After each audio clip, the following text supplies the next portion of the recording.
Hi everyone, ఎలా ఉన్నారు? Welcome to Raju Surya world. నేను మీ రాజీనండి.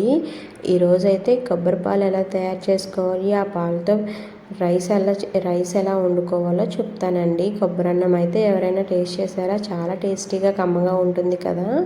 ఎవరైనా టేస్ట్ చేయకపోతే ఒక్కసారి ఇలా ట్రై చేయండి, చాలా టేస్టీగా అయితే ఉంటుందండి. దీనికైతే ముందుగా మనం కొబ్బరి పాలను అయితే రెడీ చేసుకోవాలి కదా.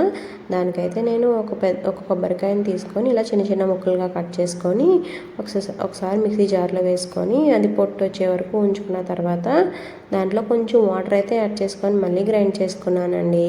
గ్రైండ్ చేసుకున్న తర్వాత ఒక గిన్నె పెట్టుకొని స్ట్రైనర్లో మనం మిక్సీ చేసుకున్న కొబ్బరి మిశ్రమాన్ని అయితే వేసుకొని ఇలా కొంచెం వాటర్ అయితే వేసుకుంటూ ఆ పాలన్నీ బాగా వచ్చే వరకు బాగా స్ట్రైనర్ అయితే చేసుకోవాలండి.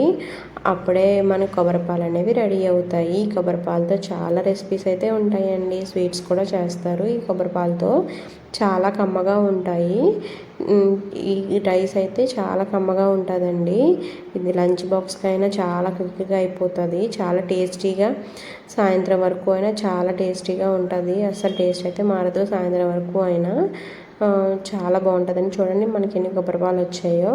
వీటిని అయితే తీసుకొని పక్కన పెట్టుకున్నానండి. తర్వాత మనం రైస్ తాలింపు పెట్టుకోవడానికి నేనైతే ముందు బిర్యానీ ఆకు, చెక్క, లవంగాలు, స్టార్ అనాస అన్నీ వేసుకొని బాగా ఫ్రై చేసుకున్నానండి. ఆయిల్ 1 టేబుల్ స్పూన్ నెయ్యి వేసుకొని తర్వాత అయితే దాంట్లోకి ఒక ఆనియన్, 2 పచ్చిమిరపకాయలు అయితే ఫ్రై చేసుకొని బాగా ఫ్రై అయిన తర్వాత దీంట్లోకి ఒక 1.5 టేబుల్ స్పూన్ అల్లం వెల్లుల్లి పేస్ట్ అయితే వేసానండి. అది బాగా పచ్చివాసన పోయిన తర్వాత దీంట్లోకి మనం ముందుగా ప్రిపేర్ చేసుకుని పక్కన పెట్టుకున్న కొబ్బరి పాలు అయితే వేసుకోవాలండి.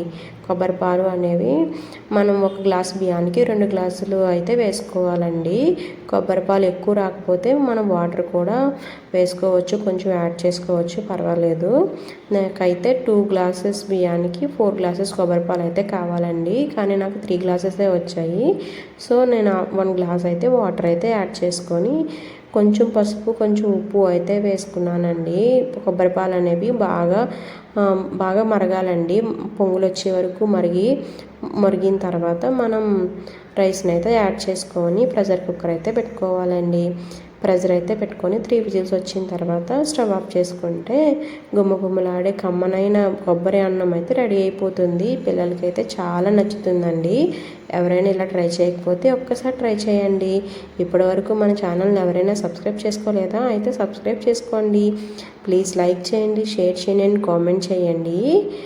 అంతేనండి. చూడండి, ఇలా బాగా పొంగులు వచ్చిన తర్వాత రైస్ అయితే యాడ్ చేసుకున్నానండి. ఒక్కసారి కలుపుకొని ఇలా కుక్కర్ మూత అయితే పెట్టేసుకొని విజిల్ అయితే పెట్టుకొని 3 విజిల్స్ వచ్చిన తర్వాత చూస్తే చూడండి ఎంత